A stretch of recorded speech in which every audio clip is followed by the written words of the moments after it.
Veterinary medicine has come a long way in providing not only mental and physical health for an animal, but stronger relationships between pets and their owners. Over the past weeks, I've been participating in research interviews to gather information from professionals who are currently in that field, and I've also been completing research assessments on topics I found interesting. The depth of my understanding about my topic and myself have both exponentially increased due to these two elements of the program. Hello, my name is Judd, and I'm here to talk about the information I've compiled over the previous months. This presentation is split up into two sections. My first is interview research that I've learned, and the second one is research assessments. Now, the first doctor I'll talk about today is Dr. Julius. He is currently the owner of the Legacy Veterinary Animal Hospital over on Legacy Road. And something I've learned from him, the most important thing that he explained to me was the differences in roles between an owner and veterinarian. Owners have much more responsibility because they have to maintain a hospital, and by working with advertising, they have to make sure that the animal hospital has good reviews from all of their patients and clients so that more will keep flowing in and they can turn a profit. Another is making sure that the finances all add up and that in the end, after each day, they are turning a profit, because in order for the animal hospital to advance and make more money, they have to be able to use the money they have left over after each day to buy more technology and medicine in order to treat the patients. It's a never-ending cycle, and the owner always has to be aware of everything that's going on in the hospital. They also have to provide a leadership role for their entire staff. Vet techs, such as veterinary technicians, who are the assistants of veterinarians, and veterinarians all have to work together to achieve goals set for the individual animal hospital. Everyone has to be on the same page, and the owner is the person that each staff member will rally around. Now, the veterinarian who is employed by the owner is the one who's just responsible for making sure each client and patient is taken care of. They're the ones who are focusing all of their attention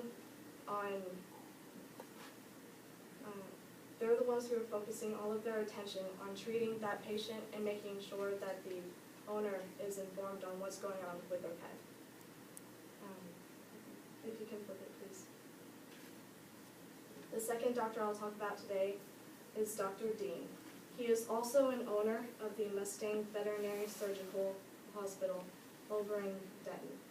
What he taught me was the difference on why people such as himself would specialize in one particular area or field of study rather than just being a general veterinarian. There are over 22 specialties that a veterinarian can choose from, but not all of them will. I'll tell you why. There are two things I think that people are motivated by when choosing a specialty, or not.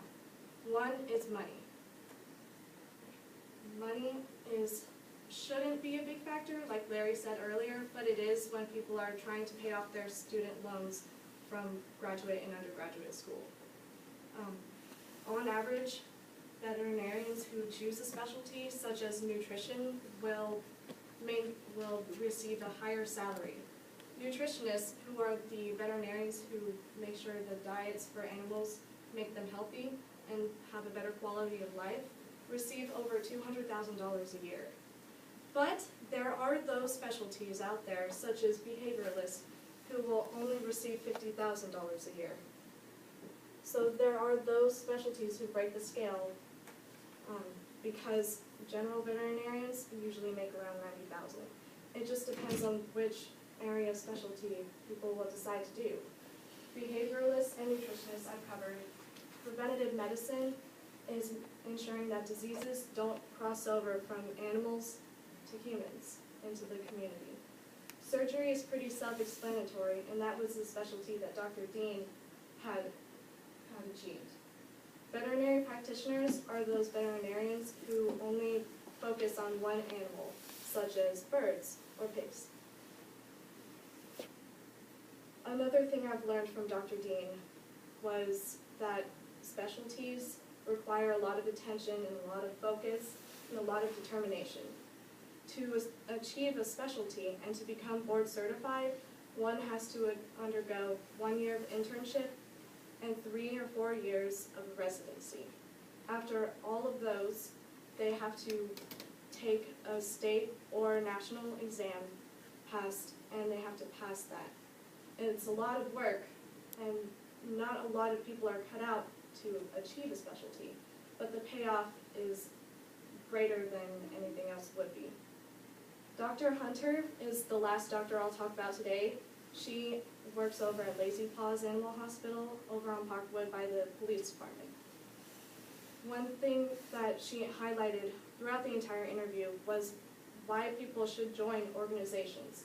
There are so many organizations out there, and all of them require a payment, either if it's annual or monthly. But the payoff is better than just one thing.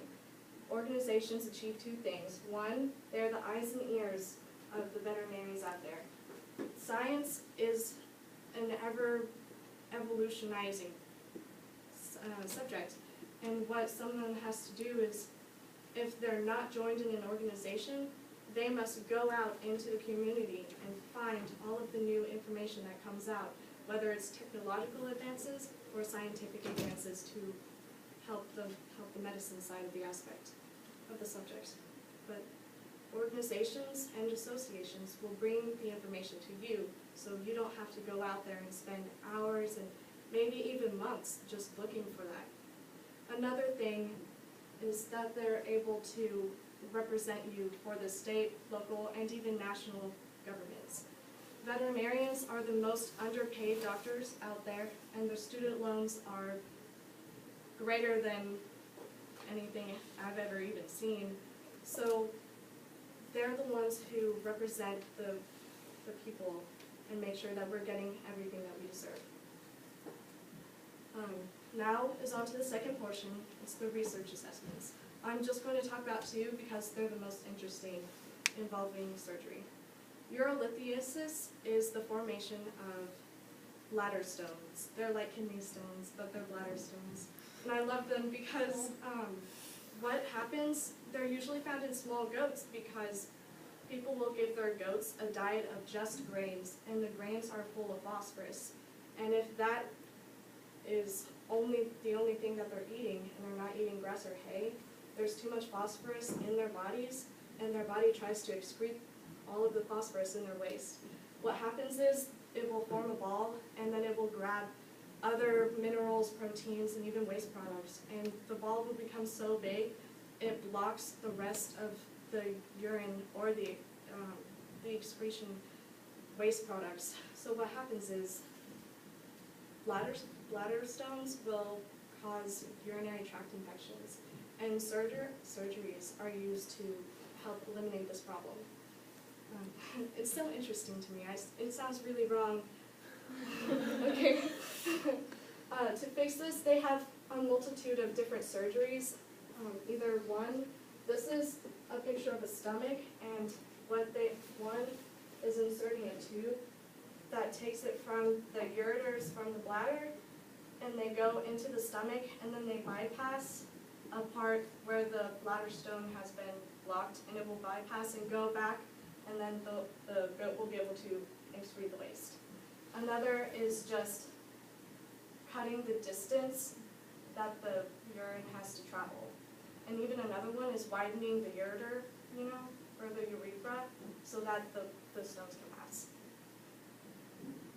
The second research assessment that I love is atlantoaxial instability. Really hard to say, but I practiced, trust me.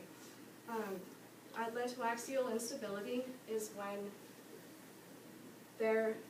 it's only found in small dogs, mostly, and rarely it's found in large dogs. When a dog is born, or if a traumatic experience happens to them, their neck becomes unstable. That happens because the atlas bone and the axial bone have an issue. Between them, it should be a dens, what's called a dens. It's a piece of cartilage that goes in between and makes sure that the neck can move in correct positions. But when the dens is gone or it's misshapen, the neck is able to move in awful positions that will compress the spinal cord and eventually lead to paralysis of the dog. So something that a surgeon does is they go in from the bottom and they insert a bone graft in between where the dent should be. And what that does is it binds the two bones together. They also put pins in there, like you can see right here and up in the top left corner. They put the pins there to keep it stable as the bone heals. And when the bone heals, it becomes one.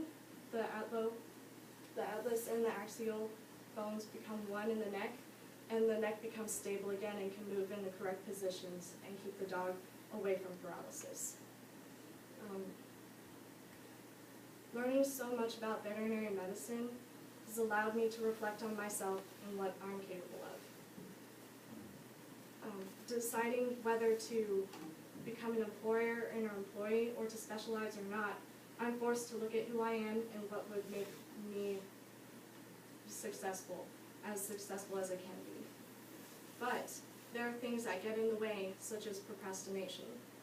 Again, timeliness has always been problematic for me, but college and careers that I might choose to accept in the future rely on me to be able to manage time. So one of my major goals this year is to overcome this by breaking my habit of procrastination. My quote that I've chosen allows me to stay on task, and it's something my pastor, Chuck Swindoll, once said. Those who say later often die with that word on their lips. Every day I think of this quote, and every day I strive to ensure that it does not become